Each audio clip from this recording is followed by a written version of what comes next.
Next step ಅದೇನು lock ಮಾಡಿರ್ತೀವಲ್ಲ first ಆ ಲಾಕ್ ಮೇಲೇ ಲಾಕ್ ಮಾಡಿಬಿಟ್ಟು ಮತ್ತೆ ನಾವೇನು 4 ಚೈನ್ ಹಾಕಿದ್ವಲ್ಲ ಮೇಲ್ಗಡೆ ಆ ಚೈನ್ ಗ್ಯಾಪಲ್ಲಿ ಹೋಗಿ ಇನ್ನೊಂದು ಸಲ ಲಾಕ್ ಮಾಡ್ಕೋಬೇಕು. ಲಾಕ್ ಮಾಡಿಕೊಂಡು ಮತ್ತೆ ಅದೇ 4 ಚೈನ್ ಗ್ಯಾಪಲ್ಲಿ ಹೋಗಿ 1 ಚೈನ್ ಹಾಕಿ ನೋಡಿ ಈ ಥರ. ನೆಕ್ಸ್ಟು ನಾನು ಇಲ್ಲಿ 3 ಸಿಂಗಲ್ ಚೈನ್ನ ಹಾಕ್ತಾಯಿದ್ದೀನಿ. 3 ಸಿಂಗಲ್ ಚೈನ್ ಹಾಕಿ ಜಸ್ಟ್ ನಾವು ಫಸ್ಟು 4 ಚೈನ್ ಹಾಕಿ ಲಾಕ್ ಮಾಡಿದ್ವಲ್ಲ ಅದೇ ಚೈನ್ ಮೇಲೆ ಹೋಗಿ ಲಾಕ್ ಮಾಡಬೇಕು ಫಸ್ಟು.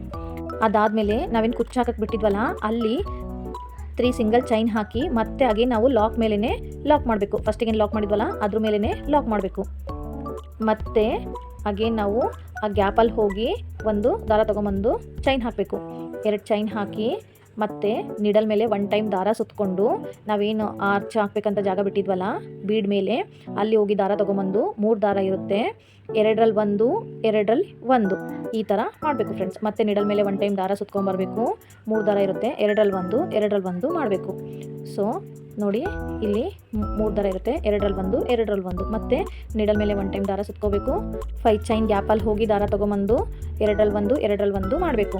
ಸೊ ಇದೇ ಥರ ಫ್ರೆಂಡ್ಸ್ ಫಸ್ಟು ನಾವು ಇಲ್ಲಿ 6 ಡಬಲ್ ಕ್ರೋಶನ ಹಾಕ್ತಾಯಿದ್ದೀನಿ.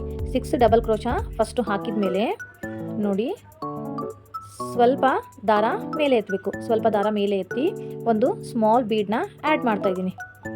ನೋಡಿ ಸ್ಮಾಲ್ ಬೀಡನ್ನ ಆ್ಯಡ್ ಮಾಡಿ ನೆಕ್ಸ್ಟು ಮತ್ತೆ ನಿಡಲ್ ಮೇಲೆ 1 ಟೈಮ್ ದಾರ ಸುತ್ತಕೊಂಡು ಮತ್ತೆ ನಾನು 5 ಚೈನ್ ಗ್ಯಾಪಲ್ಲಿ ಹೋಗಿ ದಾರ ತೊಗೊಂಬಂದು ಮತ್ತೆ 3 ದಾರ ಇರುತ್ತೆ, 2 ದಾರ 1 2 ದಾರ 1 ಮಾಡಬೇಕು. ಸೊ ಇದೇ ಥರ ಫ್ರೆಂಡ್ಸ್ ಈ ಕಡೆ 6 ಹಾಕಿಬಿಟ್ಟು ಮತ್ತೆ ನಾನೊಂದು ಬೀಡ್ ಆ್ಯಡ್ ಮಾಡಿ ಮತ್ತೆ ಈ ಕಡೆ 6 ಹಾಕ್ತಾಯಿದ್ದೀನಿ. ಸೊ ಇಲ್ಲೂ ಕೂಡ ನಾವು ಲೆಂತು ಮೇಂಟೈನ್ ಮಾಡೋದ್ರಲ್ಲಿ ಇರುತ್ತೆ ಫ್ರೆಂಡ್ಸ್. ಇದೆಲ್ಲ ನಾವು ನೀಟಾಗಿ ಲೆಂತ್ನ ನೋಡ್ಕೋಬೇಕು.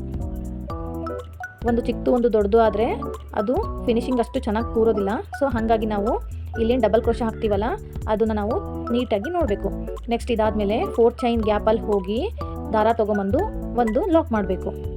ಅಗೇನ್ ಮತ್ತೆ ಪಕ್ಕದಲ್ಲೇ ಇನ್ನೊಂದು ಸಲ ಹೋಗಿ ನಾವು ಸ್ಟಾರ್ಟಿಂಗಲ್ಲೂ 2 ಹಾಕಿರ್ತೀವಲ್ಲ ಸೊ ಇವಾಗೂ ಕೂಡ ನಾವು 2 ಹಾಕಿ ಮತ್ತೆ ಲಾಕ್ ಮೇಲೆ ಲಾಕ್ ಮಾಡಬೇಕು. ಲಾಕ್ ಮೇಲೆ ಲಾಕ್ ಮಾಡಿ ಮತ್ತೆ ನಾವು ಸಿಂಗಲ್ಲು 5 ಚೈನ್ ಹಾಕಬೇಕು. ನೋಡಿ ಈ ಥರ 5 ಚೈನ್ ಹಾಕಿ ಲಾಕ್ ಮೇಲೆ ಲಾಕ್ ಮಾಡಬೇಕು. ಲಾಕ್ ಮಾಡಿಬಿಟ್ಟು ಈ ನೆಕ್ಸ್ಟ್ 5 ಚೈನ್ ಇದೆಯಲ್ಲ 5 ಚೈನ್ ಒಳಗಡೆ ನಾವು ಫಸ್ಟು 1 ಚೈನ್ ಮಾಡ್ಕೋಬೇಕು, ಮತ್ತೆ 5 ಚೈನ್ ಒಳಗಡೆ ಇನ್ನೊಂದು ಚೈನ್ ಮಾಡ್ಕೋಬೇಕು. ಸೊ ಈ ಥರ 2 ಚೈನ್ ಆದಮೇಲೆ ಮತ್ತೆ ನಾನಿಲ್ಲಿ ನಿಡಲ್ ಮೇಲೆ 1 ಟೈಮ್ ದಾರ ಸುತ್ತಕೊಂಡು ನಾವೇನು ಆರ್ಚ್ ಹಾಕಿದ್ವಲ್ಲ ಆ ಆರ್ಚಲ್ಲಿ ಒಳಗಡೆ ಹೋಗಿ ಮತ್ತೆ 3 ಚೈನ್ ಇರುತ್ತೆ ಅದರಲ್ಲಿ 2ರಲ್ಲಿ 1 2ರಲ್ಲಿ 1 ಮಾಡ್ತೀವಿ. ನೋಡಿ ಮತ್ತೆ 5 ಚೈನ್ ಒಳಗಡೆ ಹೋಗಿ 1 ಟೈಮ್ ನಿಡಲ್ ಮೇಲೆ ದಾರ ಸುತ್ಕೋಬೇಕು. ಸುತ್ಕೊಂಡು 5 ಚೈನ್ ಒಳಗಡೆ ಹೋಗಿ 3 ಚೈನ್ ಇರುತ್ತೆ 2ರಲ್ಲಿ 1 2ರಲ್ಲಿ 1 ಮಾಡಬೇಕು. ಸೊ ಇದೇ ಥರ ನಾವು ಈ ಆರ್ಚ್ನು ಕಂಪ್ಲೀಟ್ ಮಾಡಬೇಕು. ಯೂಸ್ ಮಾಡ್ಬೋದು, ಬೇರೆ ಯಾವುದಾದ್ರೂ ಯೂಸ್ ಮಾಡ್ಬೋದು.